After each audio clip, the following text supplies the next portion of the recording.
Hi guys, welcome back to JK exam cracker और मैं हूं अंकुश ठाकुर। एंड गाइस, एक और वीडियो हम लेकर आए हैं आज आपके लिए, जिसमें हम डिस्कस करने वाले हैं इंडियन जीके के प्रीवियस क्वेश्चन जो पेपर में पूछे गए हैं, जो आपके एग्जाम जेके एसएसबी फाइनेंस इंस्पेक्टर या जो जूनियर असिस्टेंट या FAA के जो एग्जाम है उनमें आपको काफ़ी हेल्प करेंगे ये क्वेश्चंस। तो इन क्वेश्चंस को ध्यान से देखिएगा, बिकॉज इनको हमने लास्ट जो पेपर हुए हैं जेके एसएसबी के अंडर, उनमें से टैली करके हम लोग ये क्वेश्चंस लेकर आए हैं। सो आपको एक पैटर्न पता चलेगा किस तरीके से एग्जाम में क्वेश्चंस रहते हैं। साथ ही साथ कभी कभी ऐसा भी होता है कि रिपीट भी होते हैं क्वेश्चंस, ठीक है। तो मैं गारंटी नहीं दे सकता हूँ कि रिपीट होंगे, बट मैं ये बता सकता हूँ आपको कि पैटर्न क्या रहेगा। देखिए आपको किस तरीके से चीज़ों को समझना है, ठीक है। तो चलिए विदाउट वेस्टिंग आवर टाइम हम लोग स्टार्ट करने जा रहे हैं आज का अपना सेशन, जिसमें आपके लिए पहला क्वेश्चन आ रहा है। एंड पहला क्वेश्चन देखिए आपके लिए क्या है।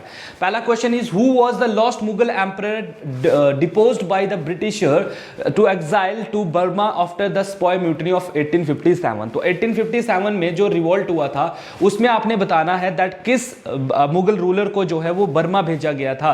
तो क्या बहादुर शाह सेकंड थे, औरंगजेब थे, शाह आलम सेकंड थे, अकबर शाह थे? तो आपको पता है, मैं इसके बारे में आपको बता भी चुका हूं अपने रिवॉल्ट वाली वीडियो में। तो बहादुर शाह सेकंड जो है इनको रंगरून भेज दिया गया था, जहां उनकी मौत जो है वो हुई थी कब? 1862 में, ठीक है। चलिए आगे बढ़ते हैं। Next question is question number 2। Question number 2 आपसे क्या पूछ रहा है? In which among the following Indian state do we find the Barachukki falls, ठीक है। बाराचुकी फॉल हमें कहां पर मिलता है, कौन सी स्टेट में? क्या वो तमिलनाडु में है, उड़ीसा में है, कर्नाटका में है या तेलंगाना में है? तो बिल्कुल गाइज ये बिलोंग कहां पर कर रहा है, कौन सी स्टेट को? ये करता है कर्नाटका स्टेट को, ये याद रखेगा, ठीक है। क्या कौन सा नाम? बाराचुकी, ठीक है। चुकी जो है फॉल कहां पर है? कर्नाटका में है। क्लियर हुआ? देखिए लास्ट में मैंने आपको दो फॉल मैं पिछली वीडियो में भी पढ़ा चुका हूं आपको, एंड यहां पर भी आ रहा है। क्वेश्चन नंबर 3 पे आते हैं। क्वेश्चन नंबर 3 है which famous commercial passenger train has been renamed as the Netaji express? इनमें से किस पैसेंजर ट्रेन को जो है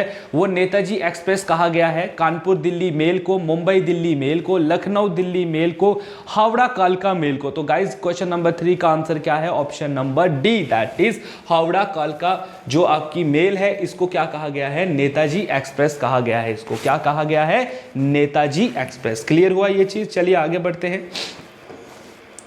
next is question number 4। And question number 4 क्या कह रहा है आपसे? क्वेश्चन नंबर 4 कह रहा है the spices such as Asiatic cheetah and Malabar civet come under which category of IUCN red list? IUCN के अकॉर्डिंग कौन सी लिस्ट में आते हैं? क्या ये एंडेमिक स्पीशीज हैं, वल्नरेबल स्पीशीज हैं, क्रिटिकली एंडेंजर्ड स्पीशीज है या एक्सटिंक्ट स्पीशीज हैं? तो गाइज आपको पता होना चाहिए कौन सी स्पीशीज हैं। बिल्कुल ये है क्रिटिकली एंडेंजर्ड स्पीशीज हैं। कौन सी? क्रिटिकली एंडेंजर्ड स्पीशीज है ये, ठीक है। क्लियर हुआ? क्वेश्चन नंबर 4 का आंसर सी है, ठीक है। चलिए आगे बढ़े। अगर इन चीजों के बारे में नहीं पढ़ा है तो एक बार जाकर जरूर पढ़ना कि IUCN क्या होता है, इन्होंने कितने टाइप्स की स्पीशीज बनाई हुई हैं, किस स्पीशी को इन्होंने क्या नाम दिया गया है, ठीक है। इसको पढ़ लेना अगर नहीं पढ़ा है, पहली बार पढ़ रहे हो तो। क्वेश्चन नंबर 5 पे आते हैं। In which year was the dental council of Indian establish? ठीक है, dental council of Indian association कब एस्टेब्लिश हुई थी? योर ऑप्शन इज 1949, 1954, 1952 और 1956। तो क्वेश्चन नंबर 5 का आंसर है आपका 1949। याद रखिएगा 1949 को क्या बनी है? Dental council of Indian establish हुआ था। क्लियर है? चलिए आगे बढ़ते हैं। Next is question number 6। And question number 6 क्या पूछ रहा है? क्वेश्चन नंबर 6 पूछ रहा है who among the following was the first to win the Nobel prize for literature? किसको पहला जो है नोबेल प्राइज जिसने लिटरेचर के लिए जीता था? Your option is Albert Camus, Sully Prudhomme, ठीक है, अर्नेस्ट हेमिंगवे और नोट हैम्सन, ठीक है, नोट हैम्सन। तो किसको मिला था गाइस? क्वेश्चन नंबर 6 का आंसर है सुले प्रुडोम जो थे, इनको मिला था आपका क्या? First Nobel prize for literature, ठीक है। याद रखिएगा Sully is in Kashmiri word भी है ना, Sully is morning, I think so, Sully है ना, तो सुली से याद रखिएगा इसको, ठीक है, सुले, ठीक है। इनको मिला था आपका first literature for Nobel prize literature, ठीक है। चलिए आगे देखते हैं। नेक्स्ट देखते हैं क्वेश्चन नंबर 7। क्वेश्चन नंबर 7 क्या? In which year was the passive resistance association formed by Gandhi ji in South Africa? Gandhi ji ने पैसिव रेसिस्टेंस एसोसिएशन को कब फॉर्म किया था साउथ अफ्रीका में? Your option is 1908, 1904, 1910, 1906। So question number 7 का आंसर है 1906, 1906 में। याद है आपको 1906 में मुस्लिम लीग भी बनी है, तो 1906 में आपका पैसिव रेसिस्टेंट एसोसिएशन भी फॉर्म किया था गांधी ने। ऐसे याद रखिए इन चीज़ों को, ठीक है। देखिए एक और डेट यहाँ पर आपको मिली है एंड इसको याद रखिएगा, आज के बाद भूलना नहीं इसको। चलिए आगे देखते हैं question number 8। What was the model of kolkhoz that was introduced in the erstwhile Soviet Union associated with? किसके साथ, कौन सा मॉडल था इनका? कलेक्टिव फार्मिंग थी, माइनिंग थी, फैक्ट्री फार्मिंग थी या ट्रक फार्मिंग थी? तो मैं आपको बता दूं क्वेश्चन नंबर 8 का आंसर क्या है। क्वेश्चन नंबर 8 का आंसर है that is a collective farming करना। जैसे हम कहते हैं ना कि कोई भी स्टेट जो है, जब आपका यूएसएसआर बना था, यूएसएसआर दैट इज, ठीक है, ये ब्रेक होकर रशिया बना है, ठीक है, तो ये बोलता है ये इतना पावरफुल कैसे बना था, इनका मॉडल क्या था? तो इन्होंने कलेक्टिव फार्मिंग की थी। ये क्या करते थे, एक ही खेत में सारे लोग काम करते थे, ठीक है, और जो प्रॉफिट निकलता था, ठीक है, प्रॉफिट निकलता था उसको इक्वली शेयर करते थे, इक्वल शेयर करते थे, ठीक है। लेकिन कैपिटलिस्ट सोसाइटी में ऐसा नहीं होता है। कैपिटलिस्ट सोसाइटी में लैंड जो होती है वो किसी एक बंदे की होती है और वही बंदा जो है प्रॉफिट लेता है। जैसे कि मार्कर बनाने वाला क्या करता है, मार्कर मैं अगर मेरी फैक्ट्री है, आप लोग मेरे पास काम करते हो, ये मार्कर मैं अगर 2 रुपए का बेचता हूँ, मतलब मेरे पास बनता है फैक्ट्री में आपको पे करने के बाद, उसके बाद जो अगर इसको मैं 20 रुपए का बेचूंगा, जो 18 रुपए आएंगे मैं वो अपने फैक्ट्री ओनर मतलब जो वर्कर्स है उनमें नहीं बांटूंगा, ये सारा का सारा मेरा प्रॉफिट होगा, ठीक है ना। तो ऐसे होता था। तो इन्होंने क्या है, कलेक्टिव फार्मिंग जो है वो करी थी अपने सिस्टम को बढ़ाने के लिए, चलाने के लिए। चलिए आगे देखते हैं अगला क्वेश्चन क्या आ रहा है। Next question is which among the following countries have launch the Hayabusa 2 spacecraft, ठीक है। हायाबस किसने जो है वो स्टार्ट की थी? करंट अफेयर का क्वेश्चन है। जापान, न्यूजीलैंड, ईरान या बोस्टवाना? तो आपको पता होना चाहिए किसने की थी। तो बिल्कुल गाइज आपको पता है ये किया था जापान ने, है ना। जापान काफी तेज है इन कामों में, तो इसलिए जापान ने ही ये काम किया होगा, ठीक है। चलिए आगे बढ़ते हैं क्वेश्चन नंबर 10 की तरफ। क्वेश्चन नंबर 10 जो है दैट इज द रेजोल्यूशन, कौन सा वाला? To initiate the quit India movement. जो रेजोल्यूशन हमने बनाया था भारत छोड़ो आंदोलन के लिए, was adopted by Indian National Congress at its session held at, कहां पर सेशन हुआ था जहां पर हमने क्विट इंडिया मूवमेंट को एक्सेप्ट किया था? Your option is Bombay, Bhopal, Madras और कानपुर। तो गाइज आपको पता होना चाहिए कहां पर हुआ था, ये हुआ था बॉम्बे में। कहां पर हुआ था? बॉम्बे में। क्लियर हुआ? चलिए आगे बढ़ते हैं। क्वेश्चन नंबर 10 का आंसर ए। चलिए आगे बढ़े। नेक्स्ट क्वेश्चन आ रहा है question number 11 and question number 11 क्या पूछ रहा है? Which among the following fruits is regarded as the king of fruits? King of fruits किसको कहा जाता है? बनाना को, एप्पल को, मैंगो को या पाइनएप्पल को? तो ये तो आपको पता है किंग ऑफ फ्रूट्स किसको कहा जाता है। बिल्कुल किंग ऑफ, या मुझे कमेंट में बताओ, मुझे तो पता है लेकिन मैं आपको नहीं बताऊंगा, आप मुझे कमेंट्स में बताओ किसको कहा जाता है, ठीक है। कमेंट्स करके मुझे बताओ कि किंग ऑफ फ्रूट्स किसको कहा जाता है। जिसको नहीं पता है वो कमेंट्स पढ़ ले बच्चों के और वहां से आ जाएगा, मैं भी आंसर करने की कोशिश करूंगा वहां पर। चलिए क्वेश्चन नंबर 12 पे आते हैं।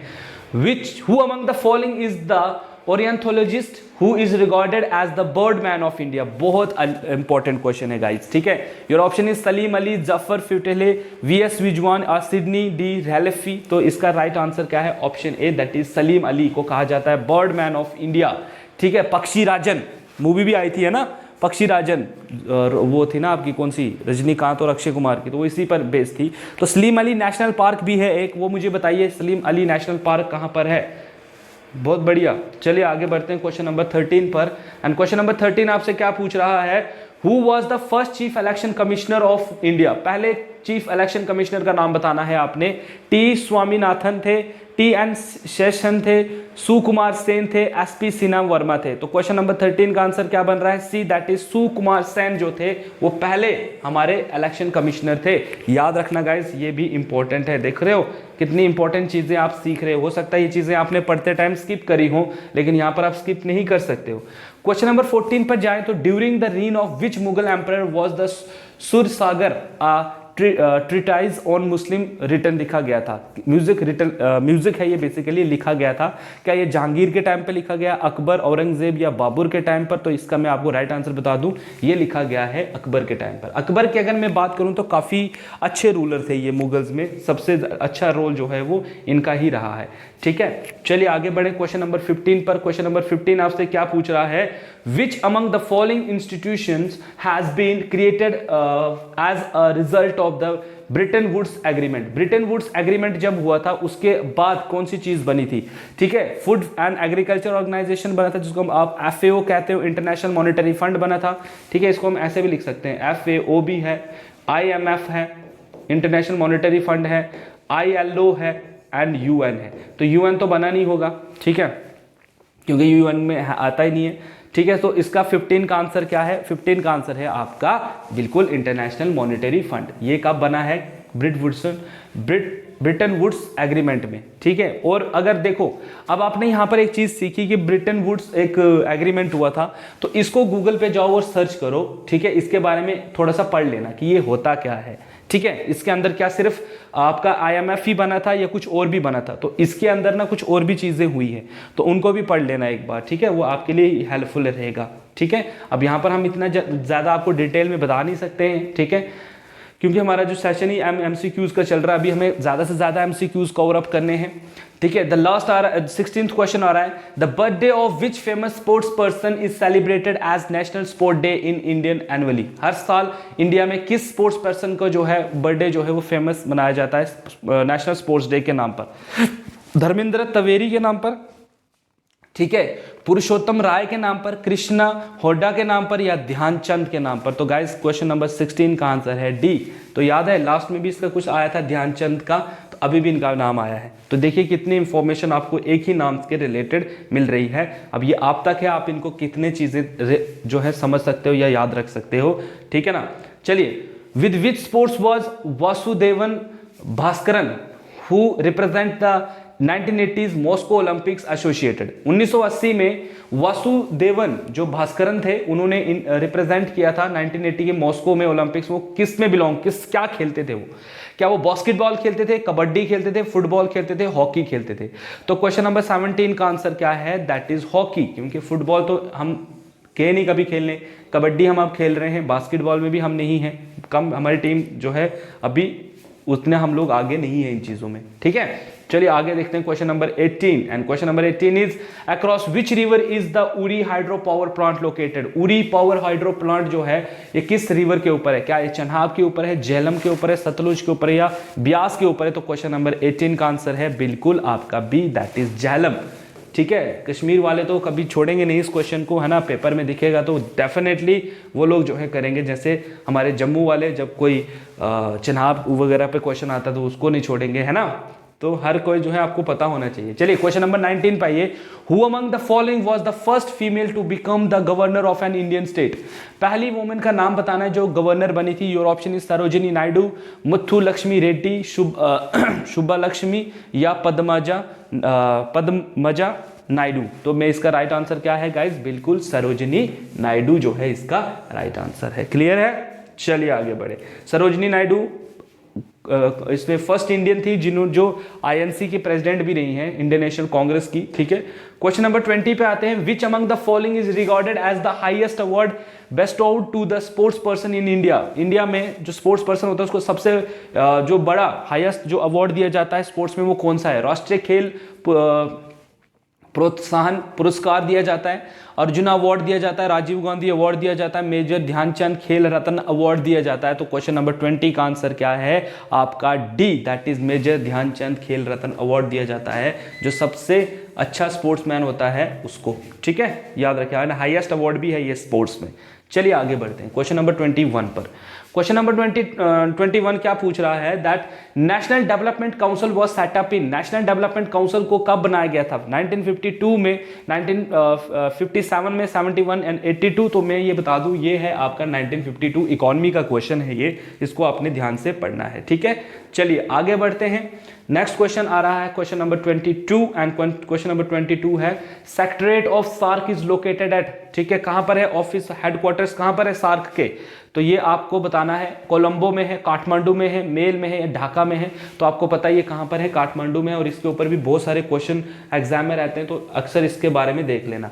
ठीक है, काठमांडू जो रीजनल ऑर्गेनाइजेशंस है हमारी, रीजनल जितनी भी ऑर्गेनाइजेशंस हैं उनको एक बार अच्छे से गो थ्रू करके जाना गाइस। रीजनल ऑर्गेनाइजेशन जैसे एशियान है, ठीक है, देन वी हैव सार्क है, ठीक है, और भी जो हमारे हैं, ठीक है, उन सबको जो है वो यूरोपियन यूनियन है, इन सबको एक बार अच्छे से पढ़ के जानना है, हेडक्वार्टर्स और इनके मतलब जो भी इंपॉर्टेंट होगा।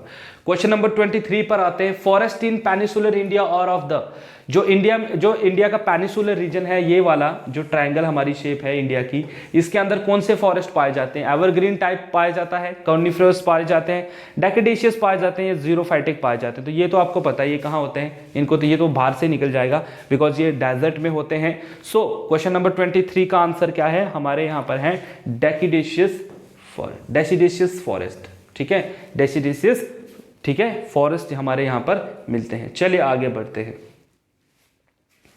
क्वेश्चन नंबर 24 के ऊपर। एंड क्वेश्चन नंबर 24 क्या पूछ रहा है? क्वेश्चन नंबर 24 पूछ रहा है which one of the following cities lies on the Delhi Mumbai national highways. Delhi से मुंबई जाने वाली जो हाईवे है, ठीक है, उसके बीच में कौन सी सिटी आती है? क्या नासिक आता है, जयपुर आता है, इंदौर आता है, या झांसी आता है? झांसी तो आएगा नहीं, ये दूसरी तरफ है, ठीक है, तो इसके बीच में क्या आता है? इसके बीच में आता है एक ही, दैट इज जयपुर, ठीक है।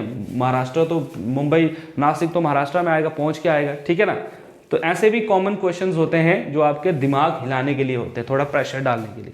क्वेश्चन नंबर 25 पे आइए। क्वेश्चन नंबर 25 पे आते हैं, that is who among the following governor general of India was called the maker of modern India. किसको कहा जाता है मेकर ऑफ मॉडर्न इंडिया? तो क्या लॉर्ड इग्लिन है, लॉर्ड डलहौजी है, लॉर्ड मायो है, लॉर्ड रिपन है? तो इसका आंसर है लॉर्ड डलहौजी, बिकॉज आप इंडिया में जितनी भी इंपॉर्टेंट डेवलपमेंट्स देखोगे ना, वो सारी की सारी लॉर्ड डलहौजी के टाइम पर ही हुई है। That's why it is known as by the name of maker of modern India, ठीक है। तो इनका रोल अगर आपने पढ़ा होगा तो डेफिनेटली आपको जो है पता ही होगा कि क्या क्या इनके टाइम पर हुआ है। क्वेश्चन नंबर 26 पे आइए। Himalayas are consider as dash type of mountain. कौन से टाइप ऑफ माउंटेन है? रिलीफ माउंटेन है, सबमरीन माउंटेन है, वॉल्कोनिक माउंटेन है, टेक्टोनिक। तो आपको मैंने बताया भी था दैट जो हिमालयाज है उनकी फॉर्मेशन टकराने से हुई है, तो प्लेट्स के टेक्टोनिक सी हुई है, तो इसको हम कहेंगे these are basically tectonic type of mountain है, या यंग फोल्ड माउंटेन भी इनको कहा जाता है। अगर यहाँ पर यंग फोल्ड माउंटेन लिखा होता तो भी आप इसके साथ जाते, यंग फोल्ड माउंटेन, ओल्ड नहीं यंग, ठीक है। तो ऐसे भी कभी कभी क्वेश्चंस आपको एग्जाम में देखने को मिलेंगे। चलिए नेक्स्ट देखते हैं question number 27। And question number 27 क्या पूछ रहा है? क्वेश्चन नंबर 27 पूछ रहा है the parliament of Russia is known as. Parliament of Russia को क्या कहा जाता है? डूमा कहा जाता है, and council of the federation, फ्लोकेटिंग कहा जाता है, बर्नस्टाइन कहा जाता है, या कैट्स कहा जाता है? तो आपको पता होना चाहिए, इसको कहा जाता है option A, that is Duma. अब बाकी किन स्टेट्स का है ये आप जो है देख लोगे, ठीक है, ताकि आपके फर्दर जो है आप इंफॉर्मेशन आपको मिले, ठीक है। अगर हमने एक बताई तो 3 आप खुद पढ़ लो कि भाई ये चीज क्या है, कहां किस से ये बिलोंग करती है, ठीक है। Question number 28 is dash is known as the queen of Arabian sea. किसको कहा जाता है queen of Arabian sea? Cochin को, मुंबई को, मैंगलोर को, सूरत को? तो इसका राइट आंसर क्या है गाइस? इसका राइट आंसर है option A, that is Cochin को कहा जाता है queen of the Arabian sea. Clear हुआ ये चीज भी? चलिए आगे बढ़ते हैं नेक्स्ट क्वेश्चन की तरफ। Next is 29, that is MST international is क्या है? जो एमएसटी इंटरनेशनल है वो क्या है? A human right group है, a UN agency to fight global terrorism, a refugee camp in Croatia और a wing of the World Bank। तो गाइज इसकी मैं आपको बात बता दूं, ये क्या है? a human right ग्रुप है, ये ह्यूमंस के राइट्स की बात जो है ये करता है। क्लियर हुआ? चलिए आगे बढ़ते हैं। नेक्स्ट क्वेश्चन आ रहा है, that is question number 30। And question number 30 आपसे क्या पूछ रहा है? क्वेश्चन नंबर 30 आपसे पूछ रहा है which one of the following can be issued as potential substrates for the generation of the biogas. Chilika, Dal, Pulicat और सांबर, इनमें से किस झील को जो है वो यूज किया जा रहा है as a potential substrates for the generation of biogas, जहां से हम बायोगैस का यूज कर सकते हैं? तो योर ऑप्शन है चिलिका, डल, पुलिकट और सांबर। तो गाइस ये इंपॉर्टेंट क्वेश्चन है, इसको याद रख लेना, और ये है चिलिका। इसका आंसर है चिलिका लेक, ठीक है, जिसको हम यूज कर रहे हैं as a subordinate for generation of biogas, ठीक है। तो ये थे आज के important 30 question. I hope guys कि आज की वीडियो भी आपके लिए बाकी वीडियोस की तरह बेनिफिशियल रहे, आप कुछ ना कुछ सीख ही रहे होते हो, ठीक है। बाकी जो भी आप में इसमें कोई अगर आपको लगता है कोई क्वेरी है तो आप कमेंट करके उस मैसेज को पिन डाउन कर दीजिएगा, मैं चेक कर लूँगा उसको, ठीक है, ऐसा नहीं है। And guys thank you for watching this video. अपने फ्रेंड्स के साथ शेयर करें वीडियो, और भी चीज़ें आपको इंपॉर्टेंट जो वीडियोज़ लेक्चर्स हैं वो मिलते रहेंगे, ठीक है। एंड मैं उम्मीद करता हूँ कि आपकी तैयारी में किसी भी प्रकार का कोई भी रुकावट ना रहे, आप अच्छे अच्छे से तैयार रहो एंड एग्जाम में बैठो, आपको क्वेश्चंस जो आपने पढ़े हैं वो बार बार आपके माइंड में रहें, ठीक है। एंड जितने भी आपने, फिर से लास्ट वीडियो में भी मैंने आपको बताया था कि अपने जो कमेंट्स जो आपके डाउट्स हैं उनको फटाफट जो है वो क्लियर करो। किसी भी प्रकार का कोई डाउट आपका नहीं होना चाहिए। जो भी आपके वीक सब्जेक्ट हैं उनको जल्दी से जल्दी स्ट्रॉन्ग करो। अब एग्जाम जो है आने वाले हैं, जल्द ही आपके एग्जाम भी शुरू हो जाएंगे। सो आपको अभी के लिए क्या है, बेस्ट वे में खुद को तैयार करना है, अपने डिसिप्लिन्ड एंड अपना फिक्स टाइम करना है स्टडी का। Don't waste your time in मतलब किसी भी ऐसे वैसे कामों में, ठीक है। अभी के लिए अगर पढ़ रहे हो तो बहुत अच्छी बात है, जॉब करते हो कोई बात नहीं है, जॉब जो है ज़रूरी भी है, ठीक है। अपना एक फिक्स टाइम रख लीजिए। एमसीक्यूज़ भी अगर आप अटेंड करते हो तो बहुत ज़्यादा आपके लिए अच्छी चीज़ है। तो गाइज आज की वीडियो के लिए बस इतना ही। बाकी अगर आपको किसी भी किसी भी चीज़ को लेकर कोई क्वेरी है तो आप हमारे ऑफिशियल नंबर पर हमसे कांटेक्ट कर सकते हैं। आप पीडीएफ्स अगर आपको चाहिए इन लेक्चर्स की तो आपको जेके एग्जाम क्रैकर ऐप डाउनलोड करना होगा। वहाँ पर फ्री स्टडी मटेरियल में आपको ये सारी मटेरियल जो है वो अवेलेबल हो जाएगा। तो ठीक है गाइज, फिर मिलते हैं नेक्स्ट वीडियो में कुछ और इंपॉर्टेंट फैक्ट्स के साथ, कुछ और ऐसे इंपॉर्टेंट एमसीक्यूज के साथ। तब तक के लिए अपना ध्यान रखें, पढ़ते रहे और जुड़े रहे जेके एग्जाम क्रैकर के साथ। And thank you so much for watching this video guys.